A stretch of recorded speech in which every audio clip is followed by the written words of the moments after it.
Raptors hover over a withered carcass. But there is scent of fresher meat in the wind.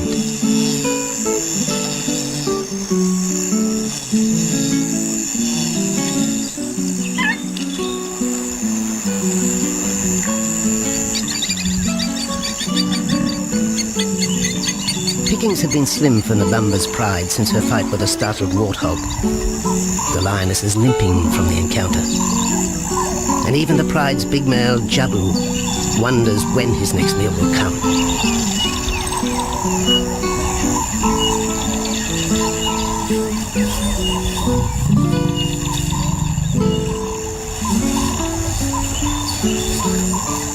There's been no kill for 3 days, and Nabamba's cubs are hungry. Survival is tough across this tawny continent. And for the lions of Pinda Reserve, etched into the heart of Zululand, only those with speed and cunning will eat.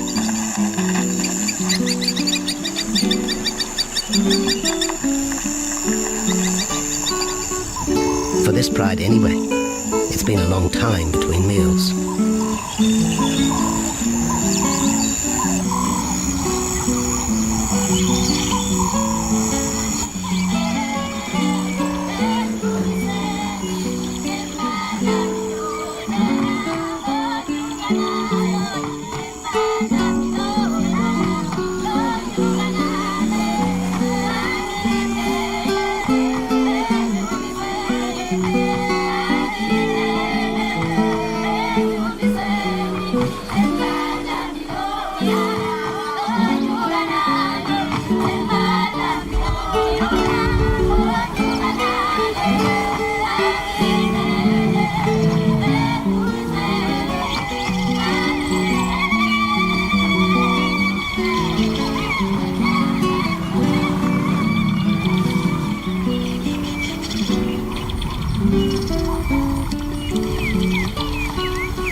Waited too long for his lioness to feed him. Overnight, his stealth carried him into the path of a careless zebra. The rest of the herd is still skittish.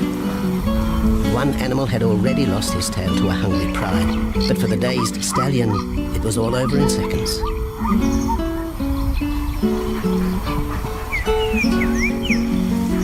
The big male watches his kill from a distance, exhausted by the chase, exhilarated by the sport.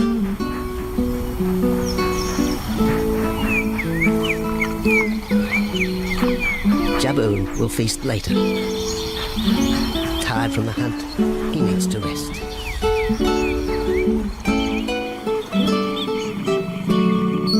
But his prey will be safe. Few scavengers will risk the sudden return of the lion.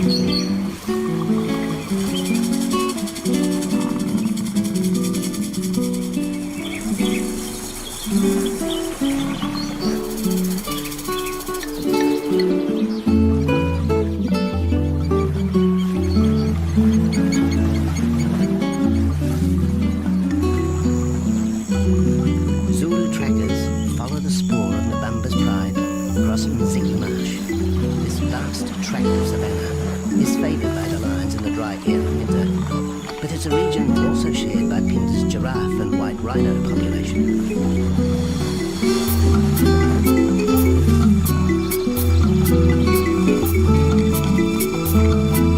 Through modern times, most of southern Africa's wildlife has been ravaged by hunting and habitat loss. Farmland, overgrazed and buffeted by domestic stock, has ripped the heart out of the original bush. The open, broad-leaved woodland, acacia bushveld, and wetland habitat had all but disappeared, taking with it the wildlife.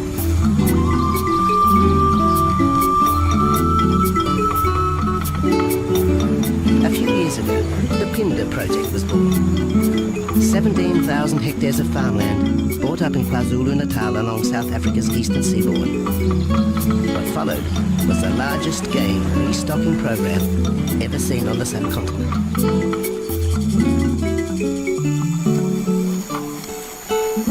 The land was overgrazed to a certain extent and it wasn't in very good shape. They put all these farms together, put a perimeter fence around it, and then brought in a lot of game. We brought in elephant, we brought in rhino. We started off with those sort of animals and then started with cheetah, bringing in cheetah onto the reserve, mainly to get them used to the area before the lions came on, because the lions are a more superior predator as such and would dominate the cheetahs. We wanted to get them settled first before the lions came in.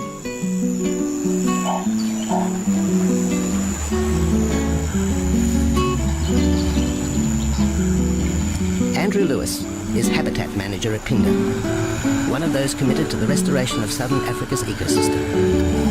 Pindar is the Zulu word for return, and the aim of his company, Conservation Corporation Africa, is to return the land to its traditional wildlife and at the same time restore the habitat to its original state.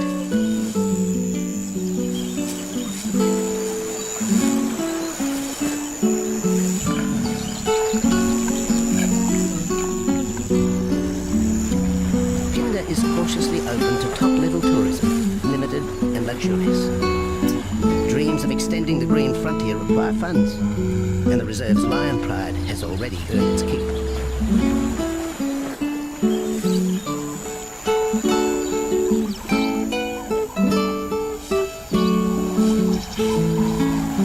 The lions on this property are actually generating revenue for the property through ecotourism, and that they are a benefit to the wildlife because of the draw card. There's a few animals, lions, elephants, for example, and rhinos, and possibly giraffes, but those are your main ones that people come to see. And we've been very fortunate to be able to have lions on the property, and I think those lions that we have given us amazing value for our guests, and we're not getting a guest in here, we're getting revenue into the area, and that's benefiting wildlife as a whole.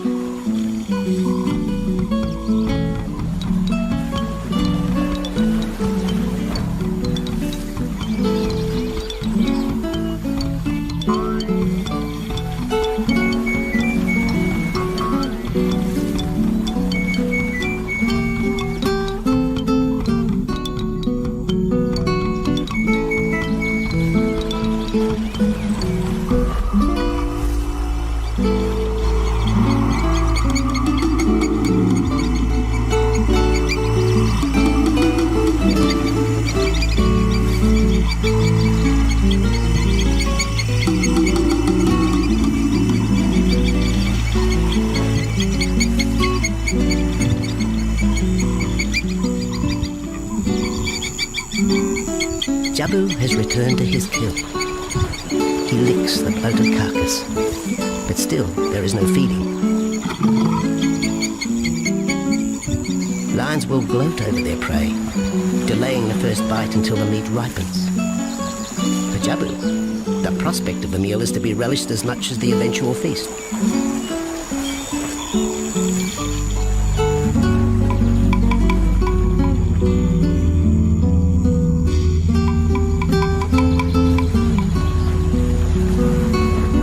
Nabambo's pride is on the prowl.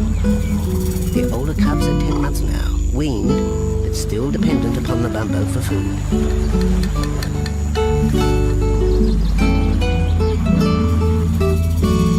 The cubs are learning to stalk.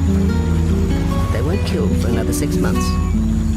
Young male lions are usually ejected from the pride when they are about 2 years old. Fending for themselves, they form hunting groups with other isolated males. Nabambo's cubs aren't sure what to do with prey so close. The lioness isn't far behind. Their time for hunting will come. Nabambo's 4-year-old daughter also lives with the pride. She is the mother of the group's youngest offspring, 7-week twins Umbeli and Damana. The little cubs have been hidden since birth, and now stay close within the protective circle.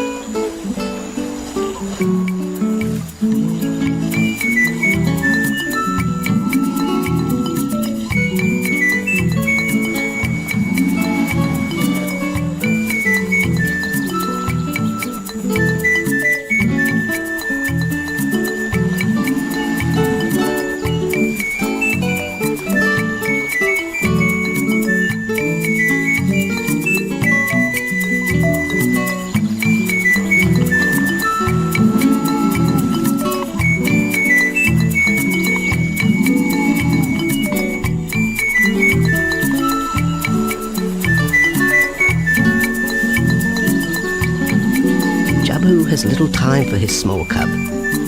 When he is older, the mana will hunt with his father, but for the moment, the big male has nothing to do with his young son. Dejected, the cub finds solace among his siblings.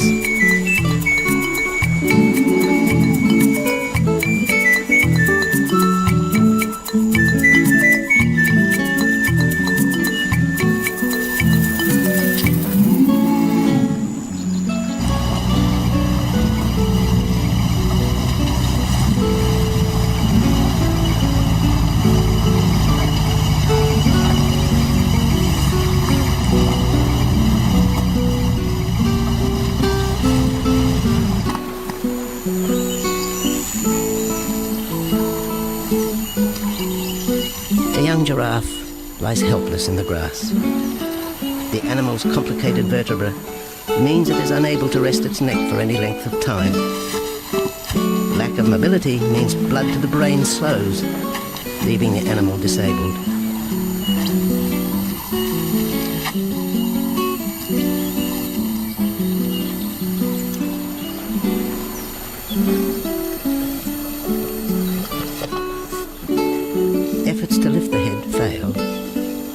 Rather than leave the giraffe vulnerable to predators, the young bull is shot by rangers.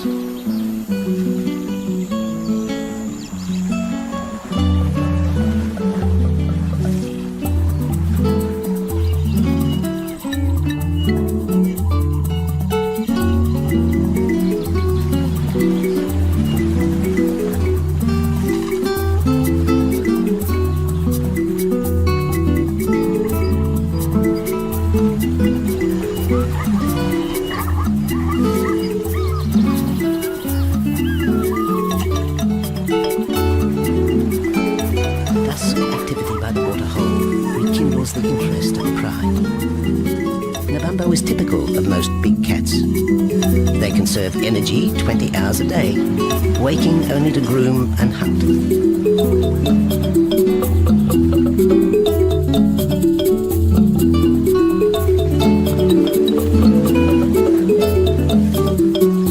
The lioness shows little sign of her injured leg, but the tusks of the warthog have torn sinew and muscle, slowing her in the pursuit of prey.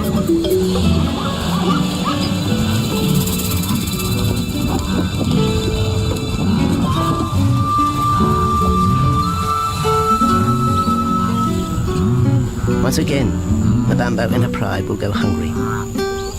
But the big lioness senses another kill nearby. A young giraffe slain by humans will provide meat for her cubs. Leaving the pride, Nabambo follows the scent.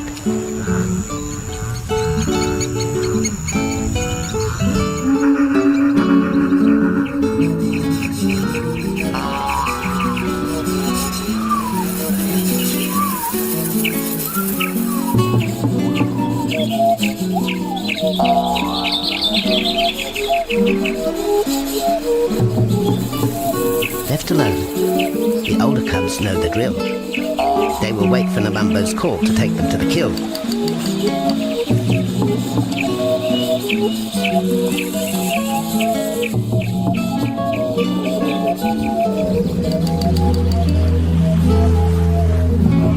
The day moves into shadow.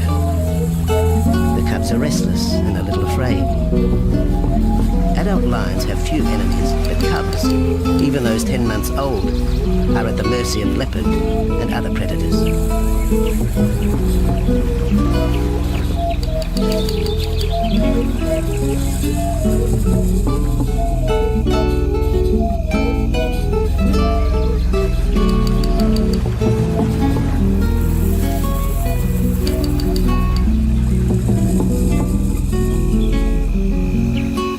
Nabumbo has reached the kill, but her daughter is there first. Even though females hunt together, rivalry for the prey is fierce.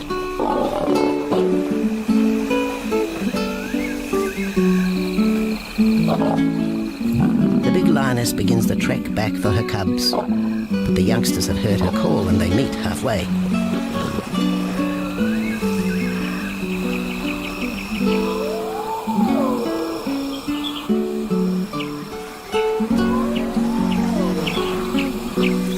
Nabumbo settles herself in the long grass. The cubs are unfamiliar with her behaviour.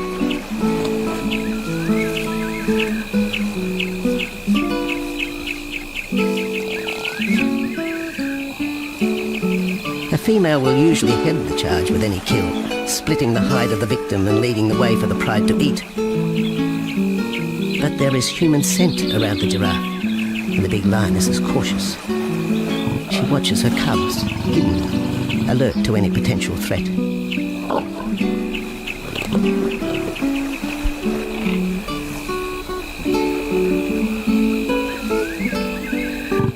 The cubs are curious, confused by this new smell.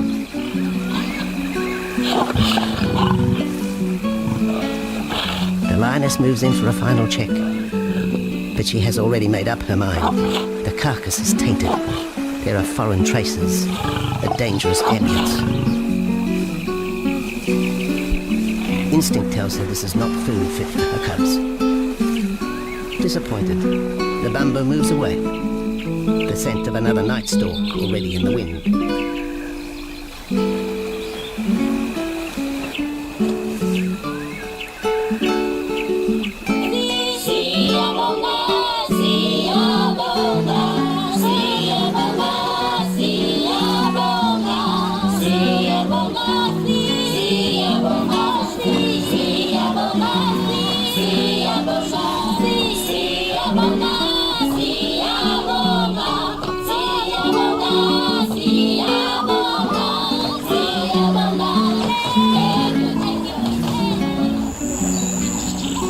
After 2 days, Jabu has returned to his kill with another younger male.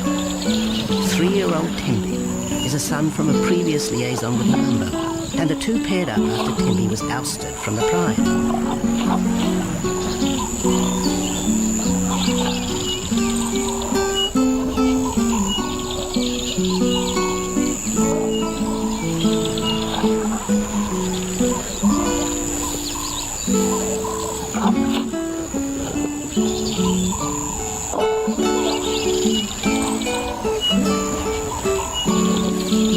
Pride males are lazy and will gladly let the females track down prey.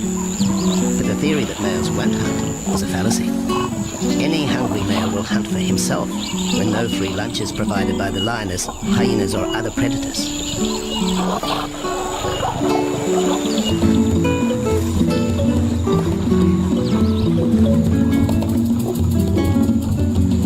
Smaller creatures scatter in the vicinity of the two lions. There will be no hunting for a while. Bloated after the zebra kill, both males will sleep for the next day, oblivious of their surroundings.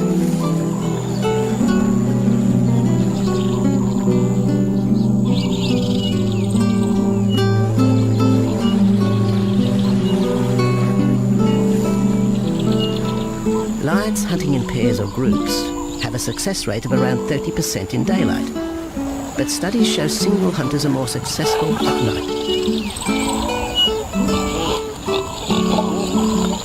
Lions are sociable cats, the only group to take part in communal hunts.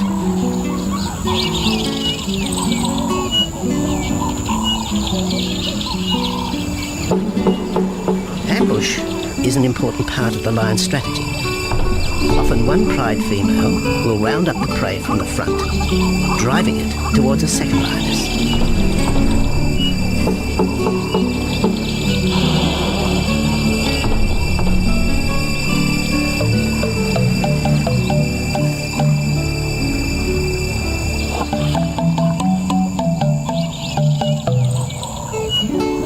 In most cases, the pride male will only get involved if he has to.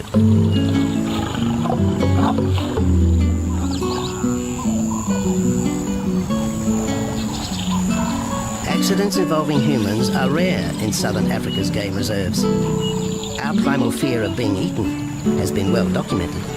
But in fact, lions seldom attack if they're not provoked. At Pindar, great care is taken to limit the number of people viewing game. Emphasis is placed on causing the animal as little stress as possible.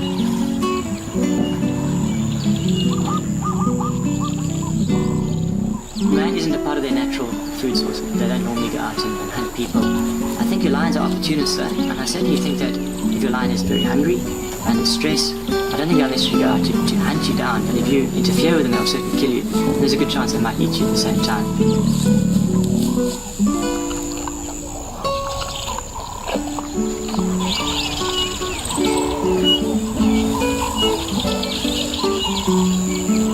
With all animals, it's how you treat them is what's the reaction you're going to get back from them. Certainly at Pindar, all our guides go through a training course and they're all brought up to a certain standard. There's a certain operating ethic with regards to viewing animals, and we certainly try and be as sensitive to the animals as possible.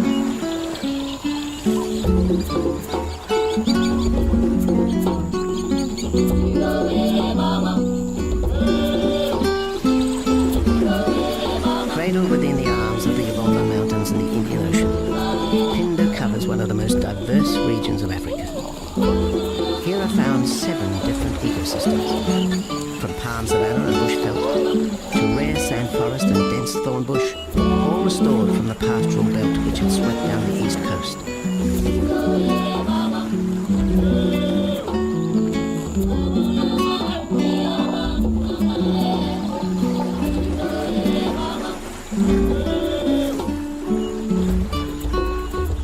Where cotton, pineapple and cattle farms once stood, lion now roam their habitat again, alongside some traditional neighbours.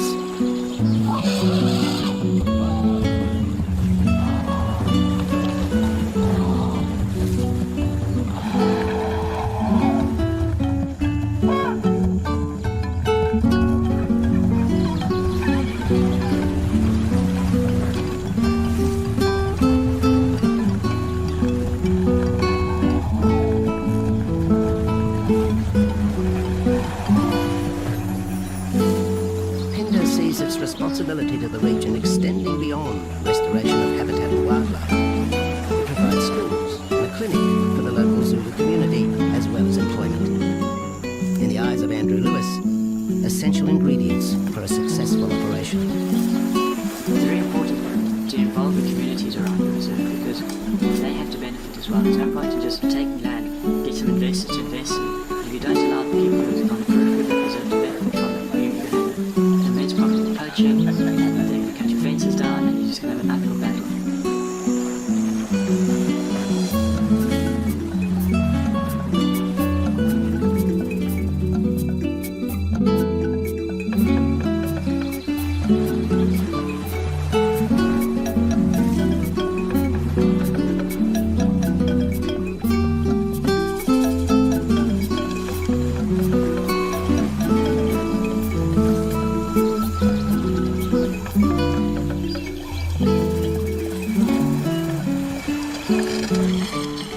In 1992, the Pindar lions were among the first of the big 5 animals to be relocated to the reserve.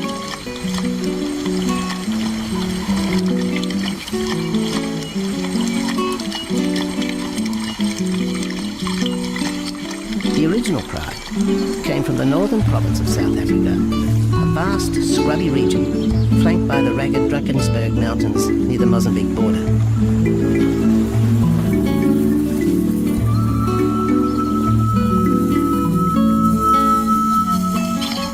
Peter Rogers helped round up Pindar's first pride, handling the lion's capture and subsequent move south.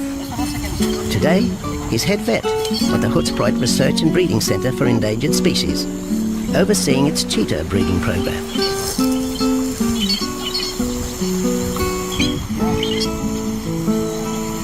But it's the discovery of what's believed to be a long extinct strain of lion that has put Peter's centre on the map. we were involved in the rescue of these circus animals that came down through Africa and were abandoned in Maputo. We were just founded by an animal welfare group called Animal Defenders based in London. And they said, could we just keep these animals temporary? First they mentioned tigers, and then they came back and said, well, there's 6 lions as well. So we said, yeah, we could hold them temporary just until they found permanent homes for them, but basically get them out of the predicament that they were and the shocking conditions that they were in Maputo and Mozambique.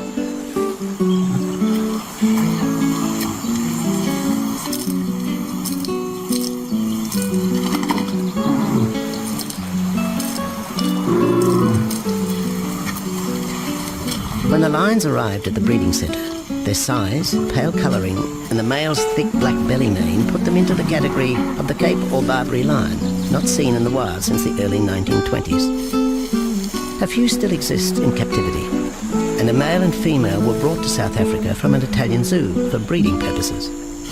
But attempts to mate Arcaf, the big male from the ill-fated Mozambique circus, with the Italian female are proving difficult.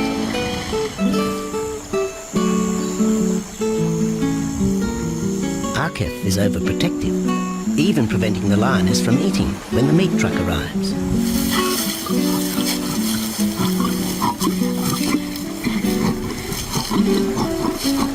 Finally though, Sissy makes her breakthrough.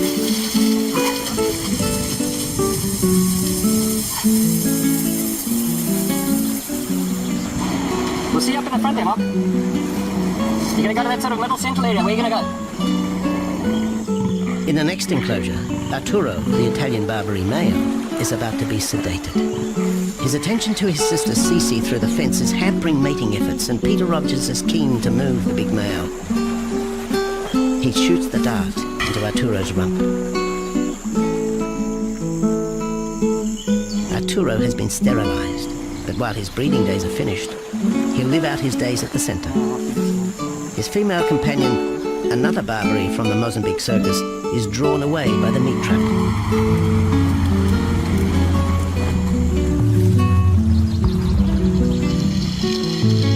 It's 20 minutes before the anesthetic takes effect.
The anesthetic gives Peter Rogers and his team a chance to check over the 12-year-old lion.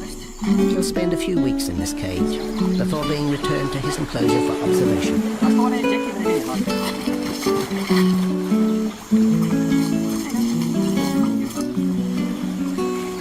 It's very exciting to be part of this project because they feel that there are perhaps not many Barbaries, if any, that are really pure, that are left even in captivity. They feel that over time other animals from other genetic bases are brought in. So there's a big project afoot at Oxford University to do the genetics, so that's just getting off the ground now. Okay. We just put under the skin and the neck if we can find the skin under this big beard of these.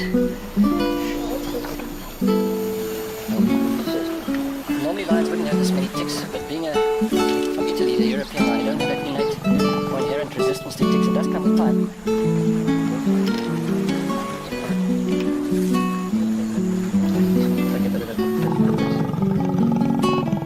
What we can do is we can put him in there and roll him over inside there. Immediate term now is to get these ones to breed. And we'll take it day by day from here and see how it goes. But the prime object initially was just to get these animals back into good health and to develop into something a lot bigger.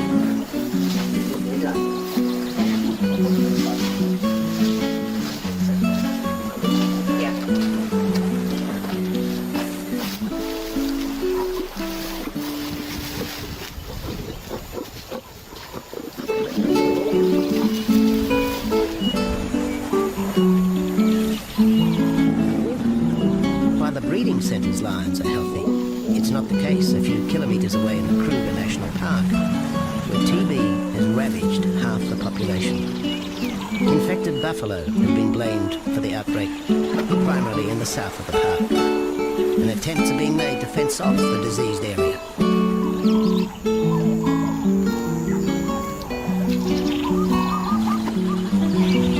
The lions are preying on infected buffalo. Because it's an exotic disease, not an indigenous disease, the lions are totally naive and they've got no resistance to it. So it's a big problem. It's a very difficult decision to make as to what to do. It's a very topical and heated subject at the moment.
Scarce at this time of year, so the pride's territory covers a large area. Lions can only afford to be territorial where there is a reliable supply of game. Jabu wants to mate. He's been with his pride for nearly a year now, but Nabambo would prefer a larger group of males around her. Eventually, though, Jabu will have to join forces with other males to have a chance of keeping this pride. The big male is only 7 years old and a fine specimen, weighing in at just under 200 kilograms. For the moment, he's secure. Although tonight, the Bumbo has hunting on her mind.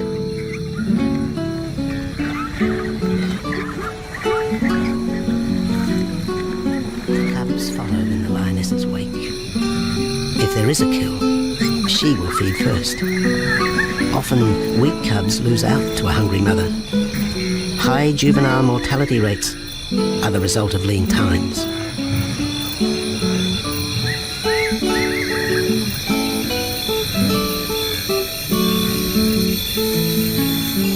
Jabu has had enough. He's been walking for hours. Sleep is more important. And the zebra he ate 2 days ago will suffice for another night.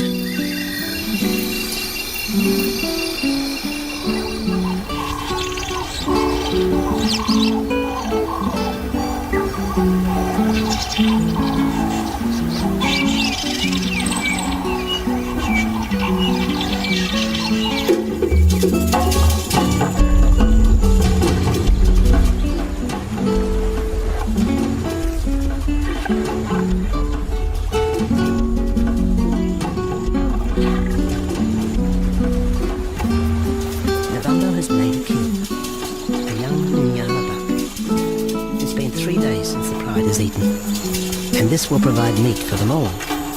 But the lioness will eat first.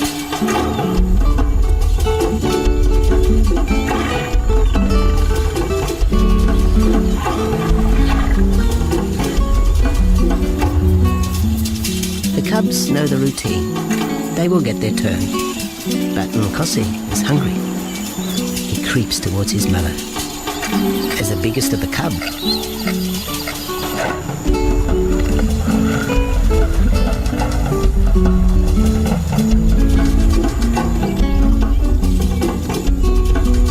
Nkosi watches. A lioness can eat more than 20 kilograms in a single sitting. This could be a long wait for the little cub.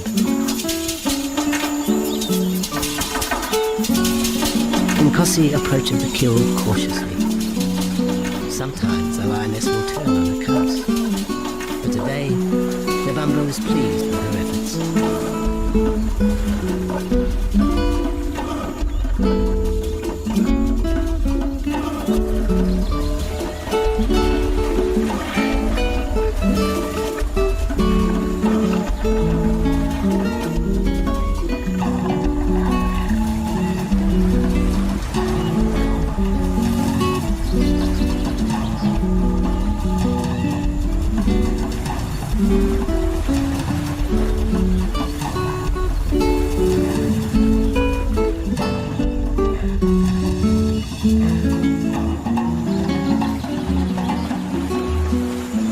has had her fill, for the moment anyway. Lions never eat the stomach of a kill. She will bury it before dragging off the carcass. This way, hyenas and other predators are thrown off the scent. The evidence has been buried. The carcass is no more.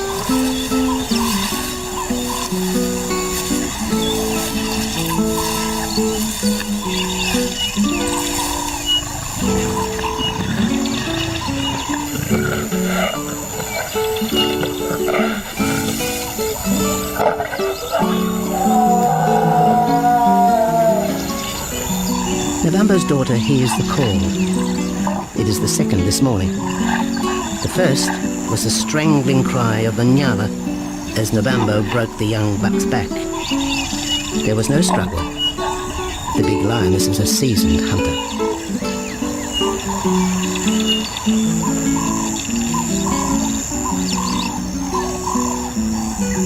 The rest of the pride will feast on the carcass after Nabambo retires. But first, they will drag it into the bushes, away from prying eyes, away from the raptors already circling the kill scene.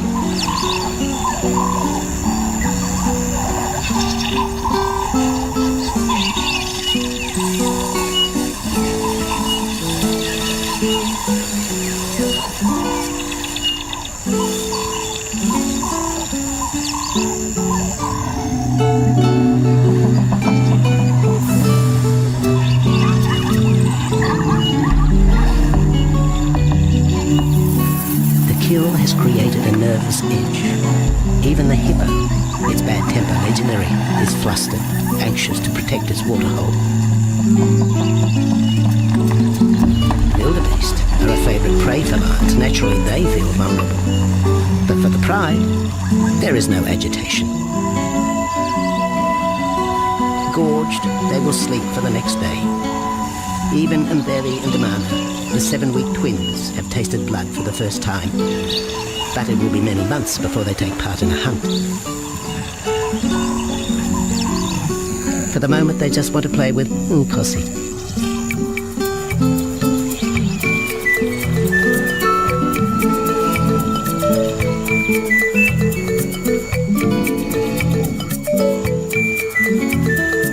The older cub is beginning to take on the shaggy mane of the bigger males.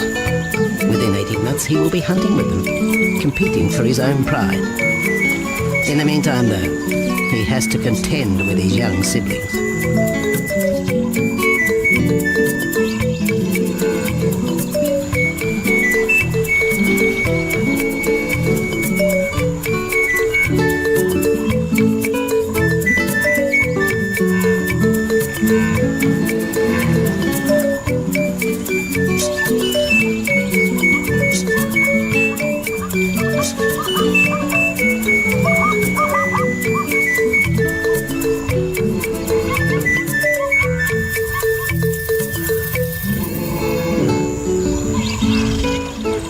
Rejoins the pride. He has missed out on the kill, but he didn't share his zebra with the rest of the pride the previous day.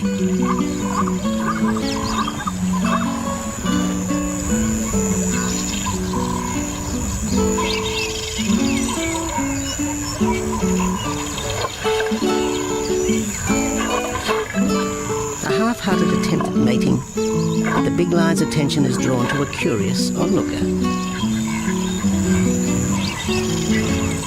With the pride so close, the giraffe won't be sitting for long. Drinking and sitting is when they are at their most vulnerable.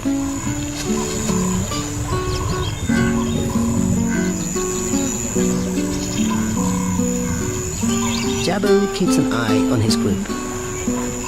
Pride takeovers by other males are common, and savage fights can occur between the pride male and the intruder.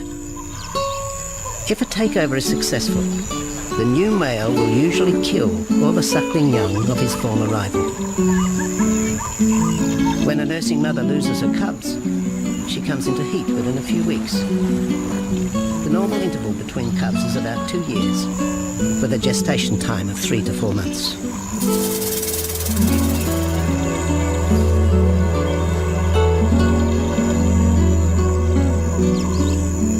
Jabu marks his territory, but it may soon be all in vain. A fresh infusion of lion genes is necessary to avoid the effects of long-term inbreeding. It's likely Jabu and his son Tembi will be swapped for males from another game reserve. This will broaden the bloodlines of future lions and avoid the genetic risks currently facing the pride at Pindar.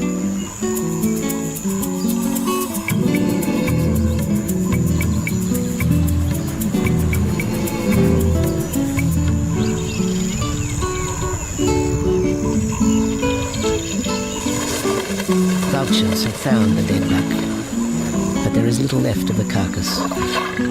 November and her pride have eaten. The big lioness tries to dislodge Nyala fur from her teeth.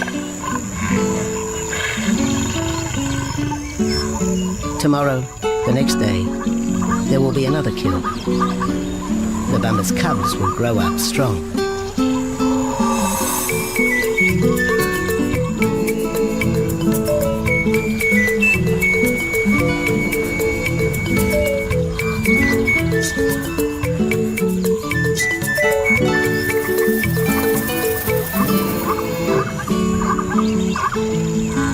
The lion is the greatest of all predators, the essence of all that is Africa. And yet, there are fewer than 50,000 left in the wild. The future for the species lies in managed reserves such as Pindar. Here in Zululand, the lion roams free for the first time since the beginning of this century. At Pindar, the philosophy has always been simple. Africa's wildlife land, undervalued and underutilized, is the continent's most precious natural resource. Focusing on the animals, their habitat and local communities is just the beginning of an African renaissance. Pindar is, after all, the Zulu word for return. Maybe too, it's a chance for man to redeem himself just a little.